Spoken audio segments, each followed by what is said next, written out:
Pedro had already memorized the weight of silence since the accident, and the narrator knows he counted the days like someone counting nails on a plank. He woke before the sun, not out of discipline, but because his eyes refused to stay closed. Beatrice was still in everything, in the chipped cup, the folded cloth, the smell of coffee that no longer made sense. Customers avoided dragging out conversation. They sensed the emptiness and paid quickly. He smiled rarely, and when he did, it hurt. The whole town knew he wandered inside himself, and the clock on the wall, the same for years, marked hours that didn't pass. In his head, the sound of the cart tipping over never went quiet. No one saw it, but he apologized to the hallway where she used to walk. Grief hardened his steps. The decision to leave ripened in silence. Selling the shop was less difficult than emptying Beatrice's drawer of ribbons and thread. The buyer talked spreadsheets. Pedro only wanted the keys back so he could hand them over without looking. The narrator sees him take 3 deep breaths before locking the door for the last time. There were no goodbyes, just a short nod to whoever was passing. He kept the sign with her name, not out of commercial attachment, but out of respect. At night, he wrapped the sign in a sheet and told no one. The suitcase fit more tools than clothes, because clothes don't fix a roof. He chose an old house far away, knowing that ruins don't demand conversation. The dirt road promised a kind of rough peace. He left without promises. He took only guilt and weariness.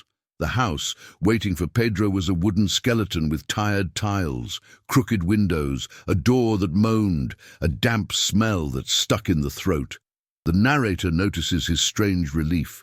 Finally, something on the outside looked like what he felt inside. The horse snorted as if refusing that pact of silence. Pedro lit the lantern, and the yellow light cut into the dust hanging in the air.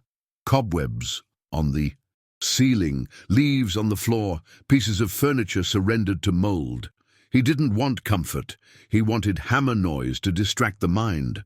Even so, something different nibbled at the air, a sound that didn't match abandonment. A short, muffled cry, like someone afraid of being heard. Pedro stopped in the middle of the room, and his heart wasn't prepared. The cry wasn't the wind. It had human urgency, intermittent, hungry. The narrator sees Pedro moving through the dark with the trembling flame, fear and impulse wrestling in his chest. Behind a makeshift partition, the image no one plans to find. Rosa, a thin body, torn clothes, holding a baby who cried without timbre. She hunched her shoulders by reflex, like someone who already expects the order to leave. Her eyes measured escape routes. Pedro's eyes measured the size of the dilemma. There was hunger there, but there was shame before hunger. The lantern drew shadows too big for 3 people. Pedro understood the house wasn't his. Alone, and deep down, something of Beatrice asked him not to turn his back. Rosa no longer had a speech. She had exhaustion and a baby that weighed like the world. The narrator knows the story she couldn't fully repeat at that hour. Family rejection, broken promises, doors slamming in her face. She chose the ruin for lack of an alternative, not out of romance with drama. Pedro took bread, cheese, fruit, and the smell of food made the baby stop crying for seconds. There was distrust in the first gestures, but hunger runs over ceremony.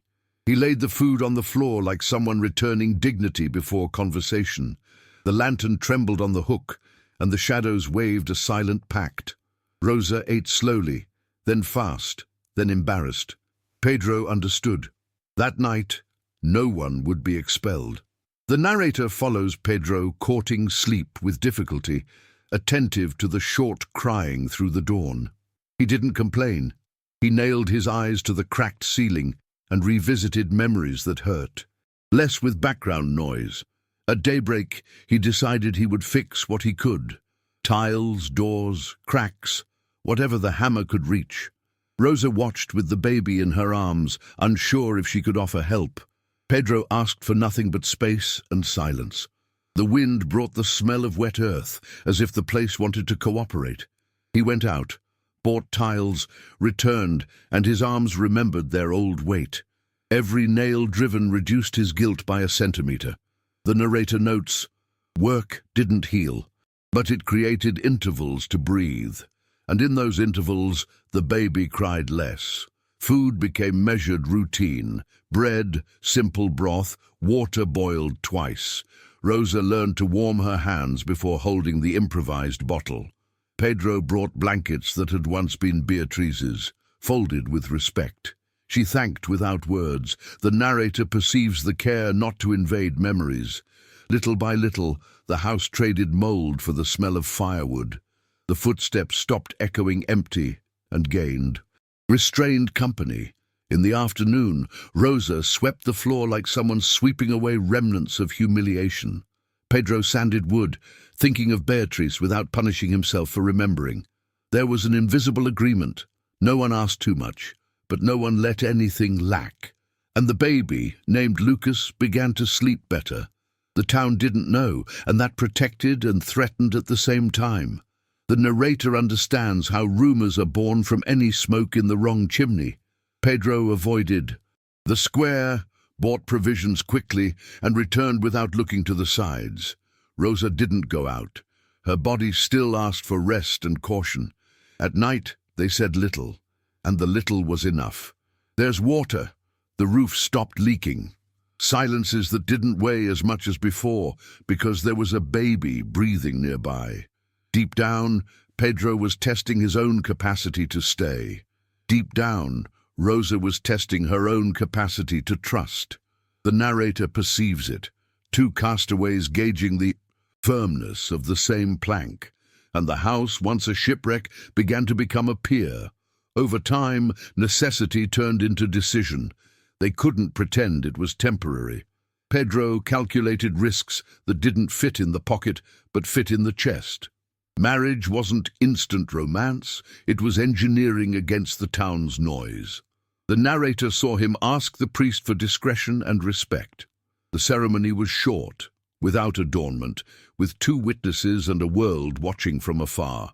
Rosa wore the simple, without shame. Dignity doesn't need lace. Lucas slept in her arms, ignoring the gravity of the word yes. When they left, the morning light weighed less on their shoulders. It wasn't an escape, it was a stability project, and the rumor, which always exists, found no wall to amplify it inside. The house gained new habits, coffee brewed early, bread warmed on the grate, small laughter. The narrator observes Pedro in details no one else sees. The care with the cup, the door that no longer creaks. Rosa reorganized the space, not the memory. She left one corner untouched out of respect for Beatrice. He didn't forbid memories, and that taught trust better than any promise. Lucas grew, gaining weight and keen eyes for the movement of Pedro's hands. The yard, once tall brush, became a short path to the fence. Rain no longer came through the crack. A good roof makes no noise. In the afternoon, Rosa did sewing for a few neighbors, just enough. Pedro, back at the wood, relearned measurements. Without hurry, and the narrator knows this was love built at the pace of the everyday. The neighborhood took time to understand that arrangement, but the narrator knows time teaches by example. In the first month, Pedro fixed 2 fences and a barn door for people who only watched. They paid in flour and trust. It was enough to start a routine without debts. Rosa took discreet embroidery to sell at the market, avoiding long conversation. Lucas already tried to stand, tripping on the hem of her skirt. Pedro measured the boy's growth by the height marks on the door jamb. There was care in every gesture. The plate always first for Rosa, and the clock on the wall went back to marking useful hours. There was still silence, but now it held work inside it. The narrator perceives survival became a plan, and plan became life. When the heavy rain came, the roof showed where it still hurt. Pedro climbed up with hammer, nails, and the calm of someone who knows a leak doesn't argue. Rosa kept water boiling, prepared for the worst and for coffee. Lucas, frightened, clung to her knees, and the narrator records the small tremor. Lightning sketched bones on the landscape, and the horse snorted in the shelter. The storm tested what was being built. Tiles, patience, complicity. At the height of the noise, a dull knock came at the door. Twice. Pedro came down with a heart faster than his steps. He opened it, and there was no one, only cold wind and a trail of water on the threshold. That night, no one slept well. The narrator didn't either. The next day, they found shallow footprints in the mud going to and from the gate. Very light, like someone who didn't want to leave weight or be seen. Pedro marked the direction and size in his mind, the habit of someone who measures everything. Rosa said little, but kept Lucas closer to the stove. The narrator notices the change. The hands that swept now checked locks. Pedro improvised a new latch, hard wood, for the back door. It wasn't panic. It was continuous attention, the kind that tires without snapping. The storm passed, but a remnant of it stayed inside the house. Even so, the day demanded continuity, work, food, likely sleep. And the house answered as if agreeing to the terms. The priest appeared with a calm step and a gaze that saw without judging. He brought bread, spoke of church work, and offered a blessing without imposition. Pedro accepted the holy water more as a political gesture than a mystical one. Rosa breathed a little easier with people around, even for minutes. The narrator perceives the value of a simple conversation when the world looks at you sideways. No one mentioned the footprints. Subjects like that grow when they have an audience. The priest looked at Lucas and smiled with his eyes, as if to say, "Keep going." The visit lasted just long enough not to become news. On the way out, the man asked if the door closed well. Pedro replied that it now closed better than before. The following weeks felt like stretches of flat road. Pedro woke early, Rosa lit the fire, Lucas woke laughing at nothing. The narrator follows the sound of the plane on wood, a rhythm that soothes. Small orders arrived, a bench, a shelf, a simple toy. Rosa sewed a dress for herself, no ribbons, just a pretty drape. They ate together in good silence, the kind of people properly tired. At night they read the psalm Beatrice liked, out of respect and routine. Pedro's grief no longer had sharp edges, but it still fit whole. Rosa learned to put her name down without asking anyone's permission, and the house took on the smell of fresh soap. The narrator, who misses nothing, notes Rosa's first discomfort. It wasn't a big illness. It was the dizziness of someone who ran all morning. Pedro suggested she sit, and she said she was fine, but her hand reached for the chair back quickly. 3 days later, the nausea had a set time and a known reason. Pregnancy, a word that frightens or cheers depending on where it lands. Pedro stayed quiet for a full minute before giving a small smile. Rosa cried a little and then laughed softly, surprised at her own courage. Lucas went to sleep early that night, as if he understood. The house rearranged priorities without asking permission. The news got out into the street by the invisible path of bread smells. The narrator notices longer glances at the store and short whispers. Pedro argued with no one. He fixed 2 more doors and a window. Rosa avoided it for a week, then went back with what she had. The priest showed up again, less out of curiosity, more out of duty. He offered practical help, midwife, the right tea, a better blanket. Pedro accepted the blanket, nodded thanks, and that was that. Deep down, the house already knew how to become a cradle. The corners were cleaned twice. Rosa stacked little cloths like someone preparing an afternoon script. And Lucas learned to say water before Dad. The birth came on a windy, early afternoon, without major scares. The midwife had firm hands, a voice that commands without shouting, a smell of herbs. Pedro stayed close without getting in the way, learning how to be present. The narrator knows he thought of Beatrice and didn't punish himself for it. The girl was born with full lungs and curious eyes. They named her Teresa. Rosa held her with strength and calm at the same time, a rare mix. Lucas came close, touched her hand, and laughed as if he had understood a mission. The midwife gathered what needed gathering and vanished like a good shadow. The wind eased, as if giving permission for the first sleep. The house breathed along, relieved. At the start of the night, a shadow lingered longer than normal at the gate. The narrator measures, long enough to watch, short enough to avoid confrontation. Pedro rose slowly, but the shadow was already an absence when he arrived. Only the sensation of a presence remained, and the light creak of wire. Rosa pretended not to. Notice, so as not to scare anyone, not even herself. The horse shifted as if it had heard what no one heard. Teresa slept, knowing nothing, fist tucked against her cheek. Pedro reinforced the latch hook before lying down. He didn't sleep deeply. He'd learned to nap with one eye open. And the narrator marked that spot on the map, too. The children grew the way children grow when they have routine. Lucas gained a carpenter's arm before he learned to write properly. Teresa became a seeker of words, curious in the insistent way. Rosa split the day between kitchen, sewing, and small people questions. Pedro taught measurement, patience, and the value of what can't be rushed.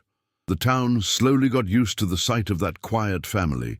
Bigger orders began appearing at the door without letterhead. The narrator records, respect arrived by osmosis from well-done work. The past still lived there, but no longer knocked over the chairs, and the house seemed larger without moving an inch. A letter arrived with no sender, folded in 3, paper too fine. Inside, 2 words, "I know." Pedro reread it 6 times as if hidden ink might appear. Rosa felt her stomach go back to its earlier silence. The narrator perceives the weight of 2 words when the ground is firm. Pedro kept the letter in the drawer where the tape measures are, an odd shelter. No one commented at dinner, and the beans tasted saltier. Lucas asked if he could wash the dishes, and got a short, "You can." Teresa told a school story. No one really heard. Night fell with more noises than it should have. The next day, Pedro walked the dirt road looking for marks. Thin-soled shoes, restrained steps, someone who didn't want to stir the wind.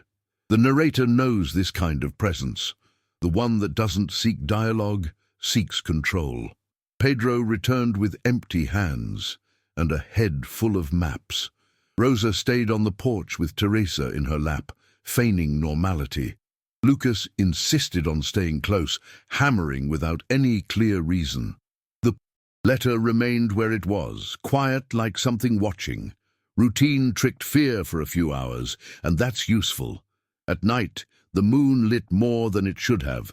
The house slept with its ears pricked. 2 weeks of nothing happened, which is sometimes worse than a scare. The narrator knows. The body gets used to waiting for the noise, and it tires. Pedro worked double, as if sweating solved riddles. Rosa cooked for more people than she ate, an old habit of caring first. Lucas learned to hone. A blade calmly, a movement that sets the mind right. Teresa brought a small flower and said it was for the table. The sun did its job, the wind helped dry the sheets. And the letter, purposely forgotten, weighed without touching. On the 15th day, a new fold of paper appeared at the gate. This time a single sentence. "Does the girl have a name?" Pedro didn't answer on paper. He answered by closing up early. The narrator perceives the calculation. Widen the circle of light. Shrink the shadows. Rosa called the priest without saying why. He came with some convenient topic. They talked about fixing the chapel roof, hardware, hours. The man in a cassock's presence calmed both believers and non-believers. Lucas stayed in the yard with the neighbor's dog, alert disguised as play. Teresa played schoolteacher with a rag doll. The new letter was burned on the stove, like cooking fear so it would use itself up. A sour smell lingered for minutes, then only clear smoke. The night passed. With no message, which was message enough. The narrator follows the first big job, a family table for an important house. Good wood, fair budget, tight deadline, a challenge that occupies the mind. Pedro measured each piece 3 times, a habit that teaches respect. Lucas handled the sanding as if polishing something beyond the board. Rosa kept the kitchen running as a parallel workshop. Teresa labeled jars with neat handwriting. The table left the shed in a late afternoon, smelling of varnish. A meat delivery, eyes assessed, heads nodded, hands paid. Respect grows when things stop falling over, and the road back seemed less long. That same night, a thin noise came from the side of the house, window height. It wasn't an animal. Animals don't wait. They pass. Pedro got up without turning on the light, used to the contours. The narrator perceives the care to step where the board doesn't sing. He reached the window, held his breath, and opened it all at once. Nothing. Only the leftover wind and the old smell of wet brush. At dawn, he found on the sill a blue ribbon, clean, dustless. Rosa touched the ribbon like someone who recognizes a kind of gesture. They put it away without showing the children for now. The ribbon slept in the same drawer as the letter. The following days were normal on purpose. Pedro tuned tools. Rosa taught Teresa how to wind thread. Lucas helped a neighbor with a gate that wouldn't align. The narrator knows normality is a strategy when the nuisance has no face. No new letter, no new object, no new rumor. Country sounds went back to meaning what they always meant. The dog barked at nothing twice, then forgot. Rosa slept through an entire night, the first in months. Pedro dreamed of Beatriz and woke without weight on his chest. The blue ribbon didn't shine on its own in the dark. Years run when the gears agree to turn. Teresa learned to read out loud, correcting her own pauses. Lucas earned his first money for a job that was his alone. Rosa changed the living room curtain. Firm seams, simple fabric. Pedro took on an apprentice for 3 months, and the workshop breathed differently. The narrator perceives the house learning to laugh without apologizing. The priest aged 2 winters, but kept a steady step. Some new neighbors arrived, others disappeared without a sound. The road took on a deeper wheel rut, and the bad memory became a corner few people visited. On a hot afternoon, the past clapped hands at the gate. A man with good clothes, slicked hair, the smell of a big city. The narrator measures the silence. Rosa saw first, Pedro understood after. There were no introductions, only eyes trying to shelve people into old categories. The man asked in a crooked way if Lucas was there. Pedro said yes, but that questions had a proper time and manners. Rosa stayed behind the door, and her body already knew the story. The visitor smiled without showing teeth and said he would return. He left as he came, leaving dust and a metallic taste in the mouth. The house stiffened again without creaking. The following week, the man returned with a paper that said things. Lawyer, registry, words that pretend neutrality and never are. The narrator sees Pedro's hand not tremble as he folded the document. Rosa leaned her head against the wall for 2 seconds just to remember what air is. Lucas, who now understood more than he should, stayed beside them without intruding.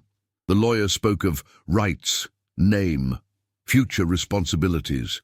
Pedro spoke of life, care, everyday presence. No one convinced anyone that morning. The man left with the paper still warm from folding, and the house spent the rest of the day listening to footsteps inside. The town chose sides by sitting on the fence, as it always does. The priest lingered longer on the porch, with no topic but with presence. 2 neighbors offered future testimony if needed, without promising. The narrator follows Pedro's strategy. Don't wrestle with wind. Set stronger. Stakes. Rosa gathered documents, little to show, but with truth inside. Lucas decided to work even more, choosing the hammer over the noise. Teresa wrote an essay about home, not knowing the word's weight that day. At night, everyone ate less than they needed. The dog growled at nothing and no one scolded him. Sleep came in fragments, but it came. Without warning, the lawyer stopped appearing. No new letter, no telegram, no second-hand message. The narrator perceives the specific emptiness that remains when a threat doesn't materialize. Pedro didn't celebrate. He shut windows at the same hour as usual. Rosa breathed longer in the late afternoon, as if returning borrowed air. Lucas slept heavily for 2 nights in a row. Teresa asked to learn to bake bread on her own and got it right the first time. On Sunday, the family crossed the square without diverting their gaze. Anyone who wanted to understand could do so by their gestures, and the blue ribbon stayed put, with no new meaning. Years more, and Jose arrived, noisy and voracious, health in the shape of a cry. The house stretched a bit further and didn't break. Rosa split arms and tasks with trained tranquility. Pedro rebuilt the porch to fit more chairs and more evenings. The narrator sees the yard become a childhood map: marbles, sticks, pebbles, footprints. Lucas became the right-hand man, Teresa the thinking head, Jose the hallway laughter. The workshop grew by 1 room, good wood smell every morning. The town now called Pedro by name, with the respect of those who learned late. The priest baptized Jose and admired Rosa's calm amid the tumult. The road seemed shorter when they returned together. At the market, someone mentioned a man asking about Lucas in a far-off bar. Rumor has its own smell. The narrator recognizes it from afar. Pedro listened and pushed the information away with a that says everything. Rosa put the bread away before finishing her conversation. Lucas pretended he hadn't heard. Tiring exercise. Teresa changed the subject with grown-up finesse. The family shopped quickly, paid, and went back. The house, upon receiving them, seemed to hug tighter. The dog slept at the door that night, guard position, and the wind brought no news. The narrator perceives that time, that stubborn craftsman, decided to sand the edges. Lucas became a young man who speaks little and does much, the sort who holds the rope's end. Teresa began helping the priest with catechism kids, books, and patience. Jose figured out how to climb the roof without making noise and got a deserved scolding. Rosa gained a calm in her face that only fighters gain. Pedro measured the distance between what he lost and what he has, and the sum didn't hurt. The workshop started receiving orders from other towns, slowly. The house, now with 2 extra shadows in the late afternoon, taught belonging. Footprints in the mud stopped appearing, as if they'd grown tired, and the blue ribbon lost its color over time, without losing its story. On a night of thick heat, a sharp snap woke the house. It wasn't wood settling.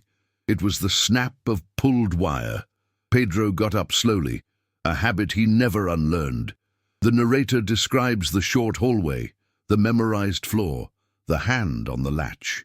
He opened the door at once, like disarming an old doubt. Nothing at first glance, just darkness. 2 steps ahead on the ground, a second ribbon, now red, new. His heart beat with the memory of the I know paper. Rosa appeared. Behind him, light, ready. They took the ribbon and shut the door without a word. On the table, the ribbon stayed between the salt and the bread. Teresa and Jose slept. Lucas awake, alert by routine. Rosa touched the ribbon with less fear than years ago. Pedro looked at the clock, fixing the time like someone collecting evidence. The narrator feels the tension change color, not dread, vigilance. No one went to the gate. No one wanted to give a stage to a shadow. The night walked on until it became morning, and the ribbon lost its shine. It went next to the other, in the same drawer of tape measures and secrets. The coffee came out stronger than it should have, and no one complained. The day demanded tasks, as it always does. Pedro decided to walk to the distant bar they'd mentioned. The narrator follows the high sun, the slow rising dust, the steady pace. There, he listened more than he asked. He heard what was necessary. A big city man, the questions of a curious one who doesn't. Drink. Someone who doesn't know how to let go of a past he didn't build. Pedro came back, bringing no names, only certainties.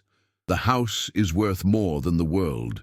Rosa received him without interrogation, the manner of one who trusts the path. Lucas feigned disinterest like a pro, but saved the look for later.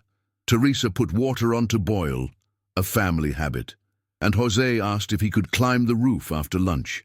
Years folded again, and the family grew in memory. Lucas got his first job away from home, but returned the same day he left. He said the other place lacked known ground, the narrator understands. Teresa got an offer to study farther away. They agreed she'd go and come back. Jose started making small toys he sold without labels. Rosa thrived in what doesn't show, a house that works, people who understand each other. Pedro ached on cold days, but without turning it into complaint. The dog grew old by the door, as it should be. The road was marked by frequent goings and comings, and the workshop gained an extra stool for late afternoon talks. On a certain late afternoon, a third ribbon appeared, white, tied to the gate. The narrator measures the habit that doesn't become banal. Still strange, but it weighs less. Pedro removed it slowly. Rosa stood watching, Lucas on the step, Teresa at the window. Jose asked if such a ribbon could be used for a kite. He got a smiling no. There was no note, just clean fabric, no smell, no dust. They stored it with the others, and the drawer became a story without captions. The priest remarked, not knowing about the ribbons, that symbols choose the right houses. No one answered, but everyone understood something. Night came without any sound, different from the usual. Sleep, this time, came whole. The narrator observes the harshest winter in years, a dry cut in the wind. Pedro lit the fire early. Rosa reinforced blankets. The children shortened their steps. The workshop ran with the door nearly closed, just a crack for smoke. To leave. A client delayed payment and brought polite excuses. Pedro accepted it as someone who won't waste time on a drop in the ocean. Teresa came back from school with purple fingers and still smiled. Lucas made soup with a heavy hand on the salt, and no one complained. Jose invented a guessing game indoors and lost on purpose. Those weeks asked for shelter. The house delivered, and no ribbons, letters, steps, or knocks. When the cold left, a thick, elegant envelope appeared. The narrator recognizes the office hand, trained curve, no affection. Inside, an official proposal that seemed like a favor and was a threat. Money, documents, recognition with conditions that wound. Pedro read standing, Rosa seated, Lucas clenching his teeth. Teresa asked with her eyes. Jose didn't notice. There was no long discussion. There was careful tearing and quick fire. The paper turned to ash without ceremony, and that taught more than a sermon. The priest knew without hearing and showed up with the silence of support. That night the gate latch was set to lock from the inside. The narrator perceives, from then on, the world eased its foot on the pedal. Jobs arrived, were done, and paid. Children grew another fistful of centimeters and responsibilities. Rosa was called to help at a birth and came back with eyes full of life. Pedro repaired the bench in the square for free, just to lean a bit of history there. Lucas scraped his palm and laughed at the overdone gauze. Teresa wrote a letter. She sent nowhere. Jose got a new dog when the old one said goodbye. The house reorganized itself around the absence respectfully. The road kept existing, but the desire to leave it shrank. On a warm night, for no apparent reason, a sequence of light taps at the door. They weren't knocks, they were taps, like someone reminding you they exist. Pedro sat up in bed and counted. 5, pause, 3. The narrator recognizes the old fear sticking its head out. Rosa rose without turning on the light, a learned habit of protecting quietly. Lucas was already in the hallway, and no one needed to coordinate anything. They opened the door together. Outside, emptiness and the smell of earth. On the ground, a thin child's cord, with no child. Teresa woke at the sound of nothing and didn't know why. They shut the house, and the cord went into the same drawer. The next day, Pedro searched for tracks until his eyes were tired. Hardly any footprints remained. Anyone who wants to leave no trace learns how. The narrator accepts that some questions are born without any will to be answered. Rosa swept the porch 3 times, as if sweeping away the discomfort too. Lucas proposed reinforcing the back wall. It became the month's project. Teresa asked the priest about signs that don't hurt. She got a maybe. Jose wanted to turn the cord into a bookmark. He heard a firm no. Routine set about filling the gaps where the mind slips through. Lunch came earlier, dinner later. Night arrived as normal, and that was enough. Years clapped and came in without asking again. Lucas got engaged. Teresa thought of becoming a teacher. Jose of traveling. Rosa gained a white hair without losing the sparkle in her eyes. Pedro learned to sit 5 minutes a day without thinking about anything. The narrator likes these small victories that never make the news. The workshop kept creaking the same old sounds. The kitchen table kept its cup rings, knife marks, lessons. The tape measure drawer grew heavier without making a noise. The priest fell mildly ill and returned to work slowly. The town changed the square's light bulb and became less dark. On the night of Teresa's birthday, low music and a simple cake. Door slightly open for the breeze. Tiny conversations, restrained laughter. The narrator records, for a few minutes everything was just small room joy, until the new dog barked once, sharp and sufficient. Pedro went to the door and saw, hanging on the nail of the jamb, the 4th ribbon. Now grey. No. One touched it for 10 seconds that felt longer. Rosa picked it up first, steady as someone who decides afterward. Lucas closed the door. Teresa blew out the candles without making a wish. The cake was good, all the same. After that night, nothing else. No letters, no ribbons, no taps, no steps, no shadow. The narrator measures the different silence. Not peace, a pause, without explanation. Pedro, who expected the next interruption, found its absence strange. Rosa started sleeping on her left. Sighed, without waking in the middle. Lucas caught himself laughing at silly things, and no fright came to collect. Teresa wrote on the edge of a notebook. Sometimes what stops answers. Jose asked about the cord and got permission to keep it in a book. The drawer stayed shut as it always had, and days turned into days without captions. The narrator, omniscient but not owner of everything, accepts there are story scraps that don't get stitched. No one discovered who wrote, who left, who tapped. Maybe they got tired, maybe they understood, maybe they gave up. Pedro kept measuring, Rosa kept caring, Lucas kept doing, Teresa kept teaching, Jose kept trying. The house, born a ruin, became a stage for saving normalities. The door jamb marks climbed to the children's height. The porch bench wore down in the right place. The workshop still smells of wood every morning.